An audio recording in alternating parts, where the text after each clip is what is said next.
Hi, it's Michael from Music Radar, and we're here at NAMM 2016 and with Tom from DigiTech, who's going to take us through the Trio Plus. Tom, what's new? So we introduced the Trio last year, and ever since then, guitar players have been saying, what if this and what if that? And so over the past year, we kind of compiled all the top 10, really about 20 actually, but we incorporated all of those requests into the new Trio Plus. So really quickly, we've incorporated a looper into it. So the looper can be used independently, or after you created your band, you can add loops to it. We've also expanded the genres, including folk, E-pop, and metal. And metal was one of the ones that were the huge requests because it wasn't on the original Trio.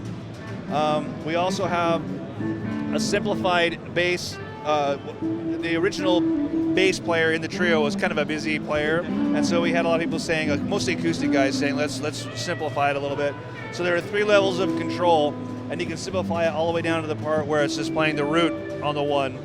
Also, we have 5 parts you can save to now instead of 3, but you can also sequence these and resequence these, so you can mix up your parts and change a song on the fly. So that's pretty cool. We also have an effect send and return, so it integrates with pedal boards and pedals a lot better. And all of these settings on here can be stored to an SD card, so you can save up to 12 songs per card. So it's a lot more live friendly. There was a lot of complaints with the Trio. I mean, the Trio was never meant to be a live piece, but of course people saw where it could possibly go, the next step. And so this is kind of the next step. And I guess last on the list is the audio elastic right here. This knob right here is real-time pitch shifting, so that once you create a loop and a band, you can adjust the tempo on the fly to be whatever you want it to be. And that's the Trio Plus. And now I'm here with Tom again and with Chris from Shoe Pedals, and they're going to talk about the Looking Glass, which is a new collaboration. So last year we did a collaboration with Black Arts Toneworks, and ever since then I've been working with Chris on this new collaboration, which resulted in the Looking Glass Drive. And Looking Glass Drive is a really sweet and natural sounding overdrive that's kind of based on an amp-like circuit, so it's Class A, discrete FET, and it's got some really good EQ controls and ways to really adapt to your rig and to your guitar and your style of playing. The idea here was we just recently discontinued the DOD 250, so this kind of takes that same category place, kind of bringing overdrives, I think, into the future. And it was all the brainchild, of course, of Christopher here from Shoe Pedals, and I'll pass it over to him to talk about the technical stuff. Yeah, so, well, not to be too technical, like the real goal I had was for the pedal to just feel really natural in the player's hands. I wanted to respond to your picking like a nice amp does. And I wanted notes to ring out naturally, bloom, decay, all that kind of stuff.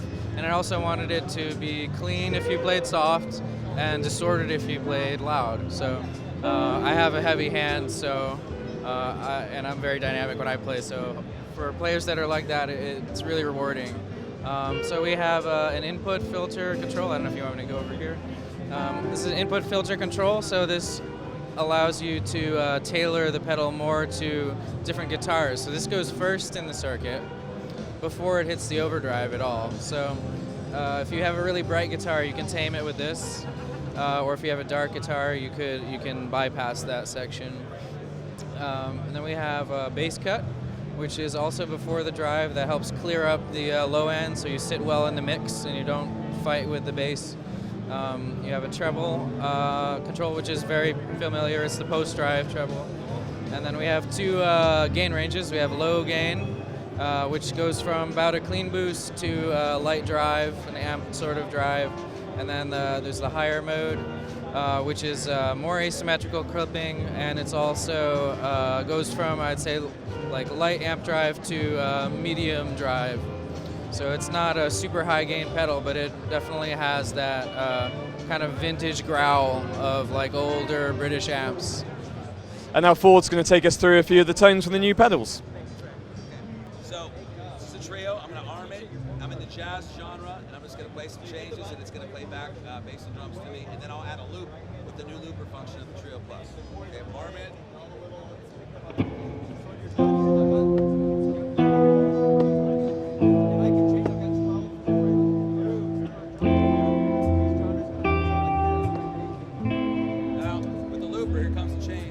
Now it's gonna play. Done. Now, I can change the genre and feel. I'm gonna change this to a folk setting with a train beat and an upright bass doing a 1-5 walking bass line.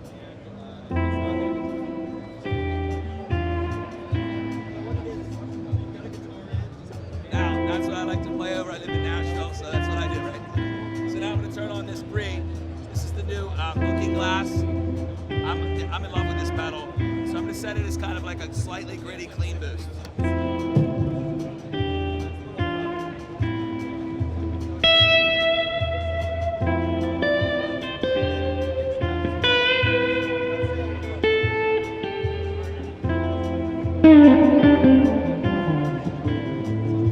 Set it a little bit more high gain.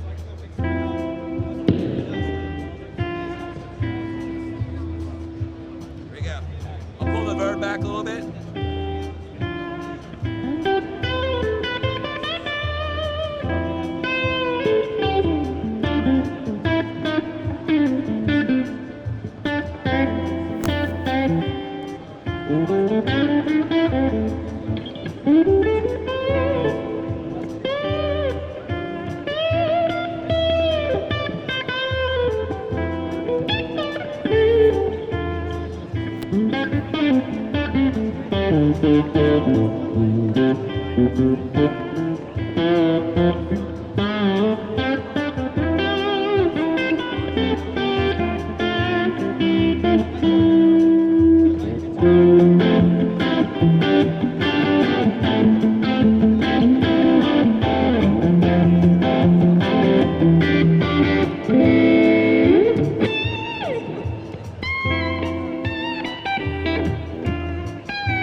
Trio Plus, the new, it's amazing. Look, the Looking Glass is like, to me, it's going to be classic. It's an epic pedal. It does it all. And it's so warm. It sounds like almond milk on your Wheaties. You know? Yeah. I mean, listen to this. If I do one more arpeggiating a chord.